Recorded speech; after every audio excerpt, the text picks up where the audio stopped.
অনেকেই আমাকে ফোন করে বলেন গত 3 বছর ধরে মিউচুয়াল ফান্ডে ইনভেস্ট করছি, নিয়মিত প্রতি মাসে 15,000 টাকার এসআইপি করছি, এতদিনে এত টাকা মিউচুয়াল ফান্ডে দিয়ে দিলাম, কই তেমন তো কিছু হলো না, তাহলে মিউচুয়াল ফান্ডে লাভ কোথায়? এমন প্রশ্ন কি আপনার মনেও আসছে? যদি এসে থাকে তাহলে এই ভিডিওটা পুরোটা দেখুন। আমি নিশ্চিত এই ভিডিওটা পুরো দেখার পর আপনি আপনার প্রশ্নের উত্তর পেয়ে যাবেন। এইবার সেই ব্যক্তির কথাতেই আসা যাক। তিনি কি বলছেন যে প্রতি মাসে 15,000 টাকা তিনি এসআইপি করছেন। এইবার আমি ধরে নিলাম যে তার এসআইপি থেকে 12% রিটার্ন এসেছে, 12% সিএজিআর। এইবার এই 12% রিটার্নটা কিন্তু অনেকটা, কারণ আপনি যদি দেখেন যে লং টার্মেতে একটা এফডিতে ইনভেস্ট করুন, 6 থেকে 6.5% রিটার্ন পাবেন। আপনি এলআইসির কোনো প্ল্যানে ইনভেস্ট করুন, সেখানেও 6%-এর মতো ম্যাক্সিমাম আসে। আপনি পোস্ট অফিসে ইনভেস্ট করলেও ম্যাক্সিমাম 7-7.5%। সেই তুলনায় 12% রিটার্ন আমি ধরছি, মানে আমি প্রায় ডবল রিটার্ন ধরছি।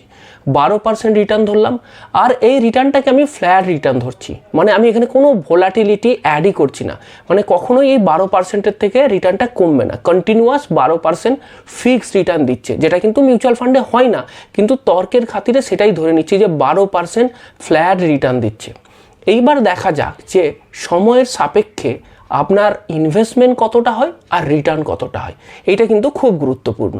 এইবার দেখুন প্রথম বছরের শেষে আমার বিনিয়োগ কত হয়েছে। মাসে 15,000 করে হলে আমি 1 বছরে 1,80,000 টাকা ইনভেস্ট করেছি। আমার লাভ কত হয়েছে? 12% হারে ওই 10,000 টাকার মতো লাভ। এইবার যদি এটাকে আপনি একটু বিশ্লেষণ করেন তাহলে আপনি কি দেখতে পাচ্ছেন? 95% হচ্ছে আপনার নিজের টাকা, আর মাত্র 5% হচ্ছে আপনার রিটার্ন হচ্ছে মিউচুয়াল ফান্ড থেকে, মানে পুরো কর্পাসই ম্যাক্সিমামটাই আপনার নিজের ইনভেস্টমেন্ট, এখানে রিটার্নের কন্ট্রিবিউশন খুবই কম। এইবার যদি আমি 3 বছর পরে দেখি, 3 বছর পরে আমার বিনিয়োগ হয়েছে 5,40,000 টাকা। 12% হারে আমার মিউচুয়াল ফান্ড থেকে লাভ হচ্ছে 1.06 লাখ। তাহলে মোট কর্পাস কত হলো? 6,46,000 টাকা। এইবার আপনি বিশ্লেষণ করুন, এই 6,46,000 টাকার মধ্যে আপনার নিজের টাকাই 84%, লাভ মাত্র 16%। তার মানে এখানে কম্পাউন্ডিং একটু কাজ করেছে, কিন্তু সেটাও খুব ধীর গতিতে। এইবার 5 বছর পর আপনি দেখুন, 5 বছর হয়ে গেছে, 5 বছর পরে আপনি বিনিয়োগ করে ফেলেছেন 9 লাখ টাকা, কিন্তু আপনার রিটার্ন কত হয়েছে? 3,25,000। মোট কর্পাস কত দাঁড়ালো? 12,25,000 টাকা। 5 বছর ইনভেস্ট করে ফেলেছেন। 5 বছর মানে কম সময় না, 5টা দুর্গা পূজা পেরিয়ে গেছে, 5টা পয়লা বৈশাখ পেরিয়ে গেছে। কবে ইনভেস্টমেন্ট শুরু করেছিলেন? মনে হচ্ছে কোন জন্মে ইনভেস্টমেন্ট শুরু করেছিলাম। তারপরেও মাত্র 12,25,000 এসেছে। রিটার্ন কিন্তু কম নেই, 12% হারে রিটার্ন ধরেছি। নিজের টাকা 74%, লাভ 26%। এই সময়তে এসেই কিন্তু বেশিরভাগ মানুষ ধৈর্য হারিয়ে ফেলে, 3 বছরেই অনেকে হাল ছেড়ে দেয়। 5 বছরের পর তো অনেকই টাফ লাগে, 5 বছর হয়ে গেছে, তারপরেও কোথায়? 12,25,000 টাকা মাত্র জমা হয়েছে।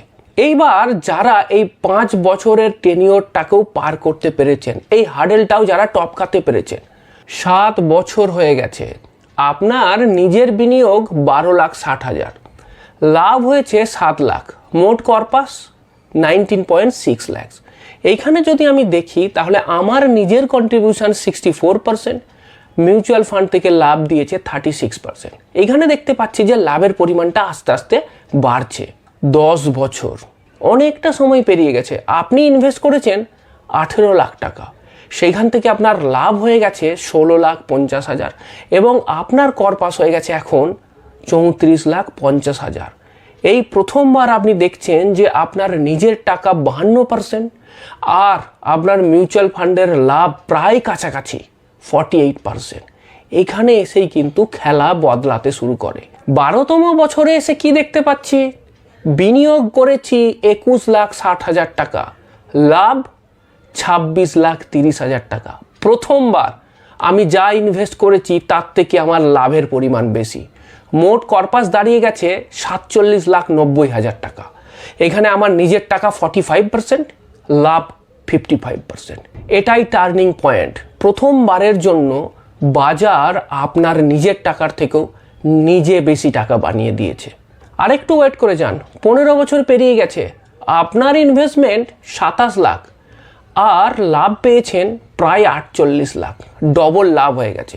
মোট কর্পাস 75 লাখ টাকার মতো হয়ে গেছে। এটাকে যদি বিশ্লেষণ করেন দেখা যাচ্ছে নিজের টাকা অনলি 36%, প্রফিট দিয়েছে 64%। কম্পাউন্ডিং ম্যাজিক দেখাতে শুরু করে দিয়েছে। প্রতি 100 টাকার মধ্যে নিজের টাকা 36 আর কম্পাউন্ডিংয়ের শক্তি 64। এরপরে আসি 17তম বছরেতে। আপনার বিনিয়োগ 30,60,000, লাভ হয়ে গেছে 68,60,000। লাভ আপনার ইনভেস্টমেন্টের ডবলকেও ছাড়িয়ে গেছে। আপনার মোট কর্পাসই হয়ে গেছে 99,20,000, প্রায় 1 কোটি। এইবার যদি আপনি এটাকে বিশ্লেষণ করেন তাহলে কি দেখতে পাচ্ছেন যে আপনার নিজের টাকা 31% আর লাভ 69%। 1 কোটি টাকার কর্পাস আপনার তৈরি হয়ে গেছে। তার মধ্যে মাত্র 30 লাখ টাকা আপনার অবদান, বাকি প্রায় 70 লাখ টাকা মার্কেট দিয়েছে। কিন্তু এটা তৈরি করেছে মার্কেট শুধুমাত্র সময় আর কম্পাউন্ডিংয়ের জোরে। আর একটা খুব গুরুত্বপূর্ণ জিনিস নজর করার মতো, দেখুন আপনি দেখলেন যে প্রতি মাসে যদি 15,000 টাকা ইনভেস্ট করি, 12% যদি রিটার্ন পাই, 17 বছরে 1 কোটি টাকা হয়। কিন্তু এই 1 কোটি টাকা যে 17 বছরে পাচ্ছি, সেই টাইমটাকে যদি আমি 3টে ভাগে ভাগ করি, সেই সময়টাকে, টাইম স্ট্যাম্পটাকে ইকুয়ালি যদি ভাগ করি, 6 বছর, 6 বছর আর 5 বছর, তাহলে আমি কি দেখতে পাচ্ছি যে প্রথম 6 বছরে আমার কিছুই হয়নি। প্রায় প্রথম 6 বছরে আমি মাত্র 15,70,000 পেয়েছি। দ্বিতীয় 6 বছরে কিন্তু অনেকটাই বেড়েছে, 32,20,000 টাকা। আর শেষের 5 বছরেতেই 51,30,000 টাকা হয়েছে। তাহলে আপনি এখান থেকে কি বুঝতে পারলেন যে প্রথম 6 বছর 7 বছরে বিশেষ কিছু দেখা যায় না। কাজ তো হয়, কম্পাউন্ডিংয়ের কাজ হয়, কিন্তু সেই গ্রোথটা অতখানি বুঝতে পারবেন না, কারণ বেসটা তো খুব কম। সেই কারণের জন্যই যারা এই প্রশ্নটা আমাকে করছেন যে 3 বছর হয়ে গেল, 5 বছর হয়ে গেল, বিশেষ কিছুই দেখতে পাচ্ছি না, তাদেরকে বলছি এখন বেশি কিছু দেখবেন না। আপনি তো জেনে গেলেন, আপনাকে তো আমি দেখালাম যে 12% হারে যদি ফিক্সড রিটার্নও 12% দেয়, কোনো ভোলাটিলিটি নেই, তারপরেও তো 6-7 বছরে বিশেষ কিছুই দেখতে পাবেন না। খেলা শুরু হবে 10 বছরের পরে। তো সেই 10 বছরের জন্য অপেক্ষা করুন, দেখবেন আপনি ভালো ওয়েলথ ক্রিয়েট করতে পারবেন।